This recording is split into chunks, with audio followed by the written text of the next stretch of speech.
Some of my favorite fly fishing memories involve fishing in the snow. I know, that sounds crazy, but it's true. I just love fly fishing in the middle of winter. I love the solitude, I love the lack of crowds, I even love the really small bugs that you get to fish this time of year. But how do you stay warm out there? Where do you find the fish? And is it even possible to catch enough to make it worth your time? I'll answer those questions and more with my 4 steps for successful winter fly fishing. Keep on listening to hear what those steps are.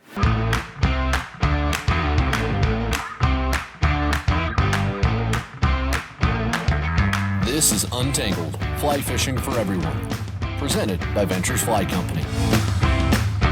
Hey everybody, welcome to it. This is Untangled, and I am your host, Spencer Durant. Excited to be here just like I am every week.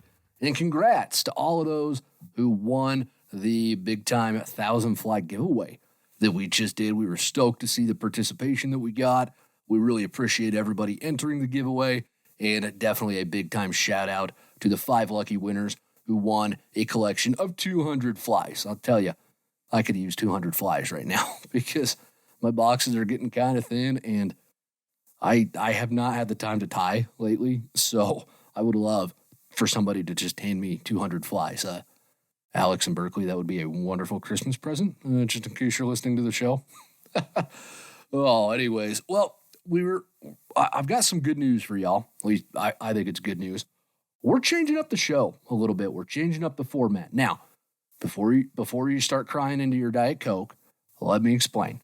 We're not making a giant, drastic change to the show. I'm trying to make sure that the show I do every week is the most helpful and the most beneficial for our listeners, because if it's not doing that, then there's really no point for me being here, right? My voice doesn't sound that good that I want to hear it all the time. So I want to make sure that I'm giving y'all a truly beneficial product with this podcast.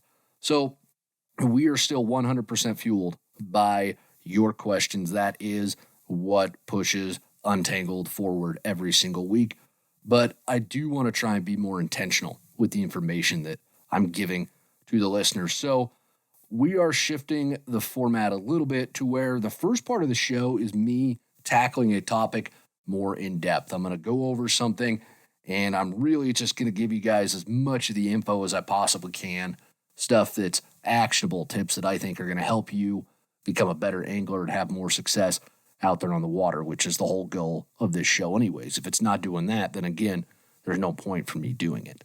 So instead of me jumping straight into short questions and then the long questions, I'm going to start the show off with a topic that is something that I get a lot of questions about. And then after we've covered that, we will still have the Q&A section at the end of the show. So the first half is me tackling one thing in depth, and then I'm going to go through probably 3 to 5 questions a week still. So we still 100% need your questions. If you have anything you want to learn or know about fly fishing, send us a question. There's always a link in the podcast description for that. We'll go through them and we'll get them on the show. But that's the change that we're making. I think it's going to be good.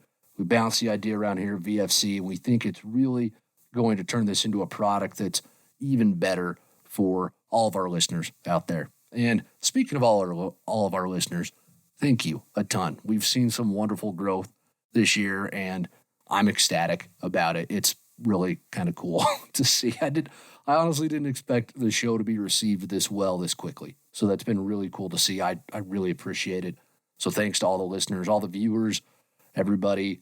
We couldn't do the show without you guys. So with that stuff out of the way, the main topic for this week's show, as you heard in the hook, is going to be all about winter fly fishing. And I've received quite a few questions about winter fly fishing lately. And I mean, it's December now, so I reckon this is a good time as any to dive into it and address the topic. But I think the first thing before I even get into anything else is I need to get, answer the elephant in the room. Can you even catch trout during the winter? Yes, you can. It's a lot of fun. I really enjoy it. It's cold, 100%. You're going to not feel your toes some days, but there's a solitude that comes with it that you don't get at other times of the year that, especially for me, you almost have to go to the high country to get the kind of solitude you get in the winter. So it's a very different atmosphere. It's a very different feeling this time of year when you're out there fishing because the crowds are a lot thinner. The hatches are a lot different. It's just a different experience. But I believe that being able to successfully catch fish during the winter is going to make you a better angler year round. But going back to the solace aspect of it, the solitude, I used to go fish the green about this time every single year. And I'd go in the middle of the week. I'd take some days off of work. And there were many times when I was the only angler there on the water. And I'd show up and I'd have the whole stretch of river to myself. And this is crazy. It's one of the most productive tailwaters in the country, if not the world. You've got all these amazing fish. And if you go there in the middle of the week in December when it's cold, I mean, you used to have it all to yourself. I don't know if that's still the case anymore, but there were days when I was the only angler out there, and I'd just be swinging streamers or nymphing the deeper runs for some of these fish, and I've caught just some beautiful rainbows that time of year. Had so much fun fishing that way. Fishing in these snowstorms too was tons of fun. But even on smaller waters like the Provo, back when I lived in Utah, I would fish the Provo in the winter all the time. And my favorite thing is the midge hatches on the lower Provo because you get these bigger midges that hatch. And the fish really kind of key in on them. You can get some big ones sometimes, but it's not so much even the size of them. It's how challenging they are. And I love to fish dry flies, and I love the challenge of fishing dries in really low, clear water. And that's what you have a ton of in the winter. So your presentation's got to be really good. You've got to have the right fly. You've got to have your tippet right. You can't have any drag. It's a very challenging environment to fish dry flies in. And I love that. I love the challenge that is. And I think all that time I've spent throwing these tiny little, like size 22 midges to these fish has made me a much better dry fly angler throughout the rest of the year because I'm mastering the finer points of presentation and dry fly technique in the winter. Plus, let's be real. Who doesn't want to get out in the middle of the winter and catch some fish on dry flies? I mean, that's the only way life gets better than that is if somebody gave you a gift card to a wing joint and Diet Coke to go along with it. But so that's just a kind of an overview of why I love it so much. There's a challenge to it that doesn't exist.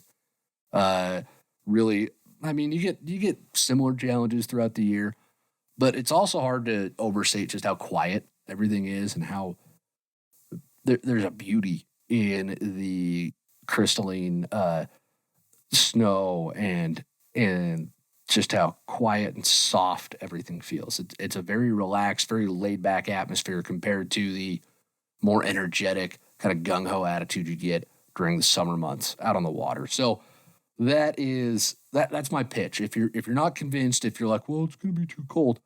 Yeah, it's going to be cold, but you're not going to have to deal with some of the things that you deal with during the summer, especially from the crowding standpoint. So I think that makes it worth it all on its own. But now that I've kind of got my soapbox out of the way, I'll put that out of the way and let's get down to the actual nitty gritty of helping y'all be successful out there in the winter. I've got what I think of. I call these like my 4 basics of winter fly fishing. I alluded to them in the hook. But if you want to succeed fly fishing during this time of the year, you need to do these 4 things. So, number 1, like I said, I enjoy the heck out of it, but I will not pretend that winter fly fishing is for everyone. And you're going to be miserable. You are going to hate it if you're cold because I hated it for a long time until I finally ponied up and got some of the gear that you need for it. The key here is a solid layering system. If you spend any time outdoors in the winter, you should have a firm grasp of that. But if this is your first foray into winter outdoor recreation, then you definitely need to know it. I'm a huge proponent of using merino wool as your base layer because I just don't, there's not a better product out there on the market. It keeps you warm even if it gets wet. It's incredibly breathable. It helps regulate your body temperature, helps pull some of that moisture away from your body so that you don't get really wet or clammy or sweaty. It's just, I can't say enough good things about it. And that's what I use all the time. If you don't have merino wool, If it's out of your price range, I completely understand that because it ain't cheap. Fleece is going to be your next best bet. Avoid cotton at all costs. That includes on your socks. Don't do it. Get wool socks. At the very least, buy yourself wool socks. You will thank me later for it. It makes the difference between not being able to feel your toes and being comfortable out there on the water. So my layering system, I wear a merino wool long john base layer, and then I get some heavier weight merino wool pants over that. Fleece pants would work well. I used to wear my pajama pants all the time before I finally bought some merino wool pants. And my buddies used to make fun of me all the time. Oh, Durant's showing up in his pajamas again, guys. And I'd be like, yeah, and I was warm. And they were showing up in their jeans and freezing their butts off. And I'm like, yeah, see, I know what I'm doing. You might laugh at me. I might look the fool when we stop for dinner because I'm in my pajamas, but dadgummit, I was warm. So it worked out. And then I do like to use some kind of breathable base layer on my chest. I do have merino wool for that, but any non-cotton layer is going to work just fine. Sun hoodies actually work really well this time of year, at least for me. I've been happy with them. And then I top all of that off with a good insulating layer. I primarily use my Squala 3-2 puffy in the winter with my Squala layers throughout. So those are the actual products I use. We're not sponsored by Squala in any way. We use a lot of their products because I believe in them. They're really good. So that's like, if you want to use the same stuff I do, that's what I use is Squala's base layers. But any wool or fleece layers and outer layer are going to work for you just fine. All right. So you're on the water. You've got the right layers. You know it's going to be cold. You're kind of prepped for that. But where should you look for fish? What flies should you use? And what rigs are best? Well, let's go through those things. Give you this information. So step number 2, where in the heck are the fish going to be? Well, during the winter months, most of the bug activity slows down and you end up with really only midges, and in some places, usually on tailwaters, you might get mayflies hatching as well. That means the fish are moving from where the bugs are very plentiful during the summer and the fall, and they're moving into spots where they can expend the least amount of energy possible for the most amount of food. Again, fish are lazy critters. They're just like me. I want to sit there and stuff my face with wings and not move. Now, that ain't always possible. Sometimes I got to make the daggum wings, but if I was a fish, I could almost just do that. I could just sit there and literally stuff my face with the wings from mayflies and stuff. You get it? Yeah. Sometimes I got to apologize for these dad jokes. I'm sorry. Anyways, what this means, though, for fish, and especially trout, they're going to pile up in the deeper pools, the slower runs, and the eddies in a river. Those are the places where food is going to congregate in the colder months, and the fish don't have to spend a whole ton of energy to eat them. You might find some fish in faster water, but by and large, you are going to catch most of the trout in winter from slow pools, runs, and eddies. I would also highly, highly suggest looking at the calm water on the bank side of seams. So you've got a seam, and the seam might be kind of towards the middle of the river, but there's a bank side and a stream side. You want to fish the bank side of that. That's where you will often see fish rising if the midges are hatching. For example, I was just out on the Yellowstone last week with a buddy of mine, and we finally found some bugs hatching, and they were hatching in the slow water off the seam closest to the bank. So they were just snacking on midges. There were a whole bunch of them. There were a whole bunch of really small fish that were rising, and I missed a whole bunch of them, and then I finally hooked one. It was only like a 10-inch cutthroat, but it was worth it because it was a fish on a dry fly in December, so it doesn't get better than that. That's one of my favorite water types to look for, though, is the calm water on the bank side of seams. You're going to find fish there, and if midges are hatching, there's a very good chance that fish will be rising in that kind of water looking for them. All right, step number 3, what flies are we going to use for this whole ordeal? We're out here on the water. We've got all these different, we know where the fish are going to be. So what flies are we going to feed them? Well, I mentioned this earlier, but the big thing that you want to focus on is going to be midges. On tailwater fisheries, and those are rivers that are directly beneath a dam, if you don't know what a tailwater is, You might need some scuds, and those might work on some freestone rivers that aren't frozen either, but midges are going to be your main ticket because they're really the only bug that hatches in the winter. Again, on some tailwaters, you might find a mayfly hatch that goes on during the winter, but that's not always the case. So I would suggest just focusing on midges. And the bugs that you're going to want to go with that, the patterns that I would recommend, you're going to want zebra midges. I love a good miracle midge this time of year, WD-40s, and then a good assortment of midge dry flies. Examples like that would be a Griffiths gnat, like a size 18 or a 20. They're a very, very good match for hatches this time of year. And other good patterns would be the mother shucker, the no-see-em, the Matt's midge, and even just a regular old spinner tied in like Adam's gray. I've caught a bunch of fish during midge hatches on that fly. It's super simple. If you've never tied flies before, it's something you could easily figure out. They're not a complex fly, and they seem to work in like a size 18 or a 20. 18 can usually be too big. You probably want a 20 for that one.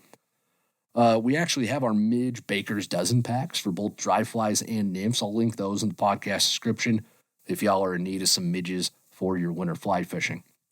All right, we know where the fish are going to be. We know what flies to use, but how do we rig them up? How do we effectively put these flies in front of the fish? Well, this is one of the few times that I will recommend you want to size down to 5X tippet right off the bat. A lot of fly anglers, and myself included, I think we suffer from using tippet that's too small a lot of the times, and then we play fish longer than maybe we should, and maybe we might be stressing the fish more than we need to. 4X is like what I use 90% of the time. It's that good balance of delicacy, but it's also strong enough that I can kind of not horse a fish in more, but I can put a little bit more pressure on the fish without fearing that my line's going to snap. But in the winter, the water is so low and clear that you do need a slightly more delicate presentation than what 4X offers you. So I would start out with a 5X leader and then use 5X tippet to connect your nymphs if you're doing a nymph rig. And I would also suggest using smaller indicators at this time of year as well. Fish tend to eat flies with a lot less gusto this time of year. They're like me right after Thanksgiving dinner. I put away my 4 plates of food and I'm still going to snack. I mean, I'm not going to say no to food, right? I mean, look at me. I'm not exactly a slim figure, am I? But you're going to see these fish eating just a little less enthusiastically than they normally would. So the bites can be more subtle. And if you use a smaller indicator, you're likely to detect more of those bites. So you're going to miss fewer fish. I would also suggest using heavier flies and shying away from split shot when possible, again, because of how soft some of the bites can be this time of year. The less split shot that you have on your rig, the more sensitive that rig's going to be, so the more bites you'll feel. And then if you're going to fish dry flies, you're going to want 5X nylon tippet at least. Sometimes if the fish are refusing your flies, you're going to have to size down to 6X. I use a 9-foot 5X leader, and then I tie on about another 18 to 24 inches of 5X or 6X onto that. It gives me a little bit of extra length that can help me get a longer presentation before the drag starts to pull my flies around. And then, of course, the fish aren't going to eat it if I've got drag on them. So it just helps extend my drift a little bit if I've got a bit more leader. So that should be all of it, folks. Focus fishing on midges, have a good collection of dries for the hatches, layer up, and you should be really set up well to start catching fish and putting them in the net this winter. So hopefully that is a good primer for y'all. And if you have any more questions surrounding winter fishing, please send that on in. I'd love to address some of those. And now we're going to move on to the question portion of this week's show.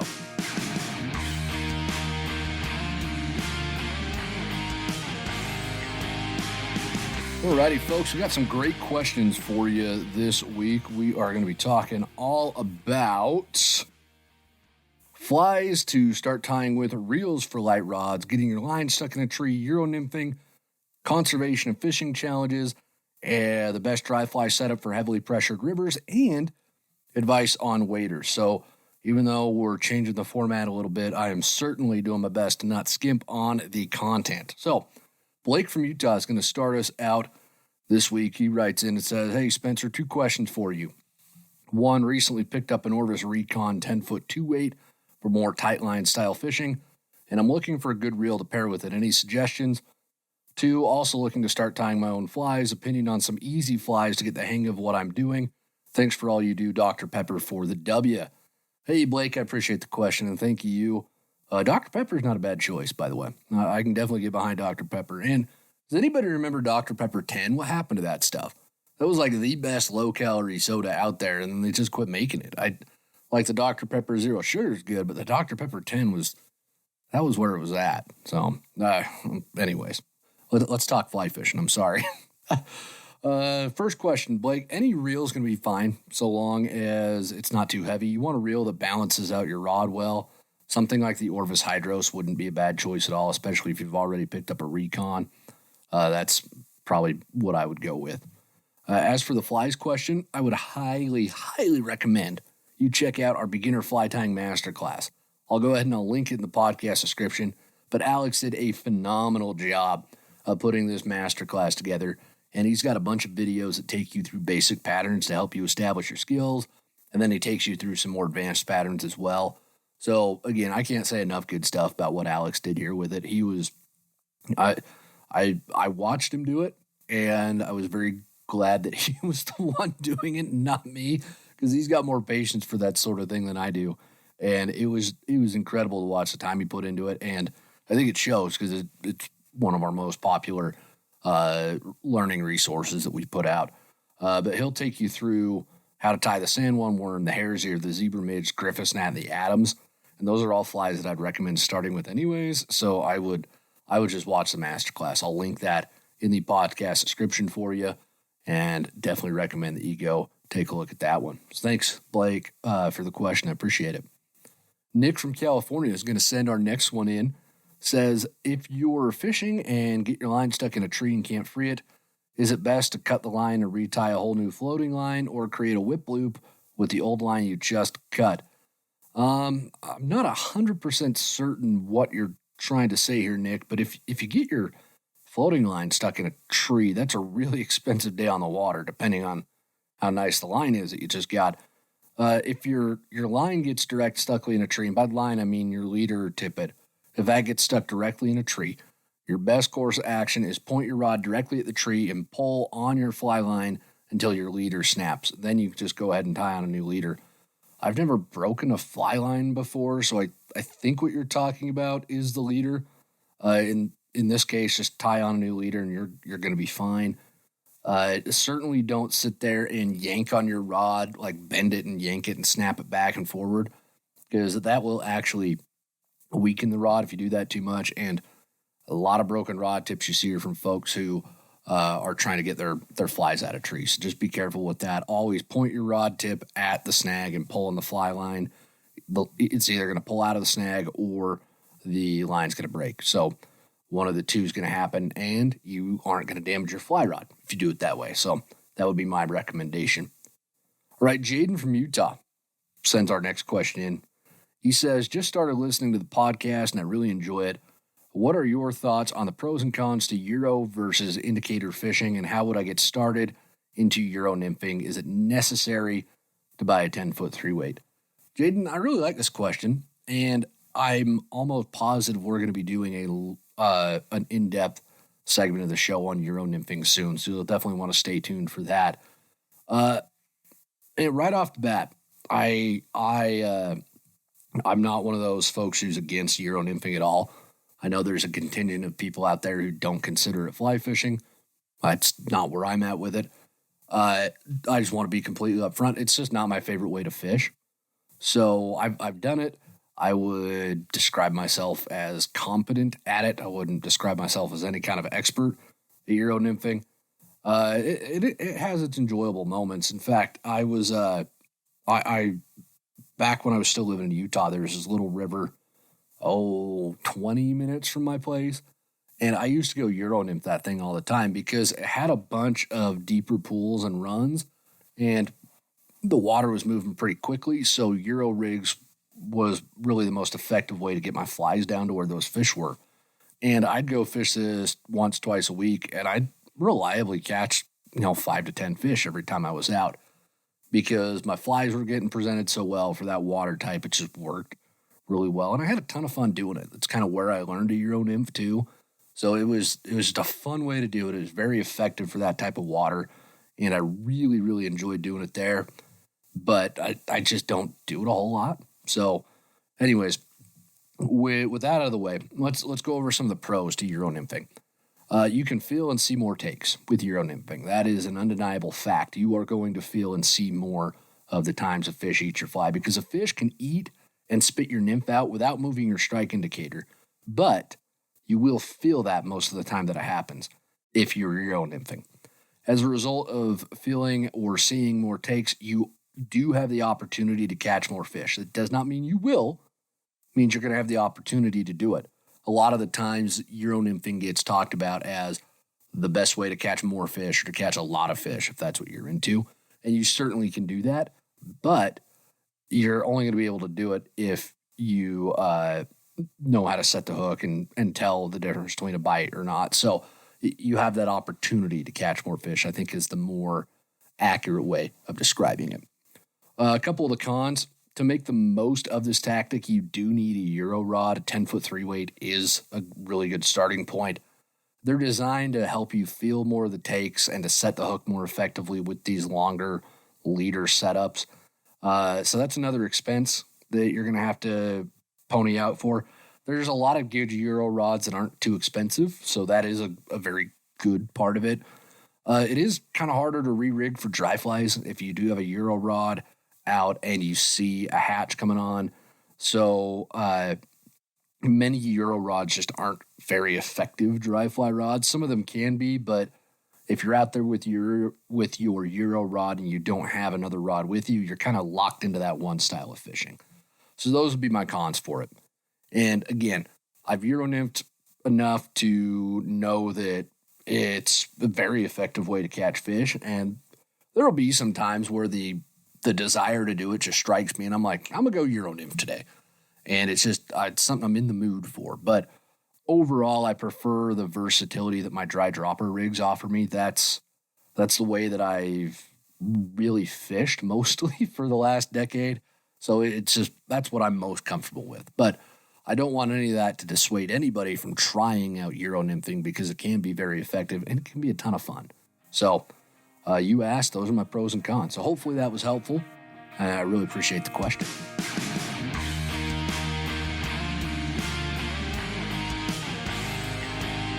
Alrighty, folks, we've got a couple more questions to round out the show, so make sure your Diet Coke is topped off and you're comfortable because Kyle from Arizona has a really interesting question for us. Kyle writes in and says, "Hey, VFC folks, found the beginning masterclass on YouTube a few weeks ago as I began looking into fly fishing and just finished catching up on the podcast this morning on the way to a lake with my son.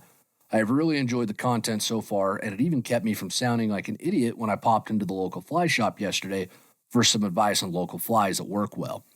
One of those was a hopper that I tried out today, and even though my casting was terrible and I didn't hook anything, I did get hit a couple of times twitching it over some weeds before it got too hot. My question relates to what led me to wanting to try fly fishing in the first place.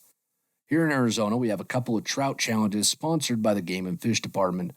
One of those is for wild trout only, and you have to catch all 5 varieties available in the state, 2 of which can only be found here, and all of them are artificial fly and lure only.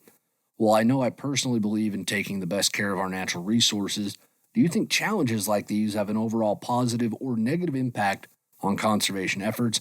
Thanks for the great show, and Dr. Pepper is king. Tight lines." Kyle, really, really fun, really interesting question here. I like the way you're thinking, and that's 2 notches for Dr. Pepper in the same show, so we might be onto something here. If Dr. Pepper wants to sponsor Untangled, we are still taking beverage sponsorships for the show. So Dr. Pepper executives, Coke executives, Dr. Pepper and Coke. If any of the execs are listening, please get in touch and we'll set up a sponsorship as soon as we can. Overall, Kyle, kidding, all the kidding and stuff aside, I would say that these kinds of challenges are positive because a lot of these challenges have some kind of monetary component attached to them, which means that we're able to give directly to these more fragile populations. A good example is the Cutthroat Slam back in Utah, where I think it's $20. So you don't have to pay it to do the slam. You can go and catch all the fish from their native drainage. But if you want the plaque and the medallion that go with it, you do have to pay. And like I said, I think it's $20 and something like $18 of that. It might even be more, but I think 18's the number. $18 of that goes to cutthroat trout restoration projects. And the Utah wildlife folks, in addition to working with Trout Unlimited, they have done quite a few projects lately to focus on habitat restoration for cutthroat trout. So we've been able to see money that we put into the Cutthroat Slam go directly to habitat restoration for cutthroat trout. So I see this as another tool to help conserve the fragile populations across our landscape. I do worry on the flip side of that, though, about putting pressure on these delicate populations because it can be a lot. Especially in Utah, there's one place and usually like one little stream where you're going to go catch the Yellowstone cutthroat. And I see a lot of pictures of fish covered in grass on the bank, which, you definitely don't want to do that. The best thing to do is keep the fish wet, keep them in the net or keep them in the water while you take your picture. So I'm sure there's been some negative impact. Well, and I shouldn't even say I'm sure, to be completely honest with you. I would guess there has been, but you also got to think it's outweighed by the fact that now they have a little bit more money to put into habitat restoration. And that's the biggest problem facing a lot of these fish is they don't have the habitat that they need. And if conservation groups can go in and restore banks and add riparian habitat, it really goes a long way to establishing a better population of these fish and hopefully expanding those populations across the landscape as well. So I could get into a whole spiel about conservation here, but I'll save y'all from that. But that's my 2 cents. I really do think it is an overall positive because at the end of the day, too, and I'll end with this, you're not going to care about, you're not going to want to conserve something that you don't have an attachment to. So, and I see this with a lot of the native fish restoration projects in the Colorado River drainage because it's for stuff like razorback sucker and bony-tailed chubs. Well, they're not sport fish. Who cares about them, right? And trying to get the broad angling community to care about them, it's kind of tough because, again, who gives a crap? Well, from an ecological standpoint, we all should because those fish are important to the native ecosystems, but it's hard to make that emotional connection and to get people to care and to be invested in protecting those species because, again, we don't fish for them. But if you can establish that with folks through these challenges, I think that does go a long way towards the public support for a lot of these projects, and public support for these projects goes a long way to making them happen. So overall, I would say it is very positive. But that's a very, very great question, Kyle. I appreciate you sending that one on in. And David from Colorado is going to round the show off for us today. He writes in and says, Spencer, thanks for the podcast. I have 2 questions. What is your preferred dry fly fishing setup for heavily pressured western rivers? Rod weight and length, leader, size, length, etc. I know it depends on the river and so many other variables, but I'd hope you'd pontificate on the topic. Also, please tell us about what kind of waders and boots you buy. I wouldn't ask you to name brands, but I'd be curious to know if you typically invest in premium, quality, mid-range, or budget wading gear, and why you choose what you do. Please keep the story time, dad jokes, and Colorado jokes coming. Cheers. P.S. Please tell all of your friends and listeners that all of the fish in Colorado have also drowned. It's tragic. David, thanks for the question. And unfortunately, I heard from a buddy that not only have the fish in Colorado not drowned, they're all huge and easy to catch. So everyone should focus their fly fishing efforts on that state. Okay, kidding aside. I'll answer your wader question here first. I typically buy the premium waders because I'm just overflowing with money. As a public school teacher, I I can't spend my money fast enough, and I've got it in stacks around the house. The bank won't even take it all. I have to stack it up in the house. It's really embarrassing when people come over. I'm like, oh, okay, let me move these Benjamins so you can sit down on the couch. It's an awful situation to be in, but, it's my cross to bear, I guess. No, I spend the money because I want my gear to last as long as possible. I want it to be as durable as possible, and unfortunately, that does mean that you're going to have to spend a pretty penny to get that. Now, I do actually have an episode on waders coming out. It's going to be episode 57, and I sat down with some experts in the wading industry to go through the wader world, so definitely stay tuned for that episode. Again, it's going to be episode 57. It'll be dropping the second week. Yes, the second week of January. So that'll be coming out, and you're going to hear and learn a ton about waders in that show. Now, as to your question about a setup for the pressured Western rivers, well, all you need is a fly flinger, man. Fly flinger from VFC. It's magic. It'll put fish in the net for you. No, it is a good rod, though. I would recommend it. What I like to do when I'm out on these pressured Western rivers, I pack my 9'5" weight and 9'4" 4X leader, and then I have some 5, 5.5, and 6X nylon tippets. I like the 5.5X because it's a good compromise if you need to size down but don't want to go all the way to 6X. Sometimes it'll work. The biggest thing, though, that I would point to as a key to success for dry fly fishing in these situations is a wide variety of mayflies and caddis in their various life stages, especially during mayfly hatches. It feels like I have more success with emergers and cripples than I do with the duns. So I always have a lot of emergers and cripples at the ready. In fact, I was looking through my box the other day when I was out fishing, and I've got more emergers and cripples than duns. It's not even close. So I always have some of those. I think if you go to a river with that arsenal and you focus on your presentation, you're going to be just fine. Presentation really is key, especially on these pressured waters. The fish see just, 1,000 flies a day. Who knows how many they're seeing? But if you can get the presentation down and you can get it to look good, you're going to be fine. So that's what I would recommend, David. Hopefully that answers the question for you. And hopefully all the rest of you listening found this show helpful and informative. Please give us some feedback on this format. If you like it, if you hate it, if you have suggestions for how we can improve, I'd love to hear that from y'all. And if you could, please take the time to listen. You already listened to the show. Please rate and subscribe wherever you listen. Apple, Spotify, I think we're on Amazon as well. Rate us there. Subscribe. It helps out a ton. If you could please do that. And do not forget to send your questions on into us. Any questions that you have about fly fishing, I want to hear them. I want to answer them. So send those on in. There's always a link for that in the podcast description. And until next week, folks, get out on the water, get some fish caught. Stay tuned for episode 57 coming up, the wader special. You're not going to want to miss that one. And until next week, everybody, tie lines.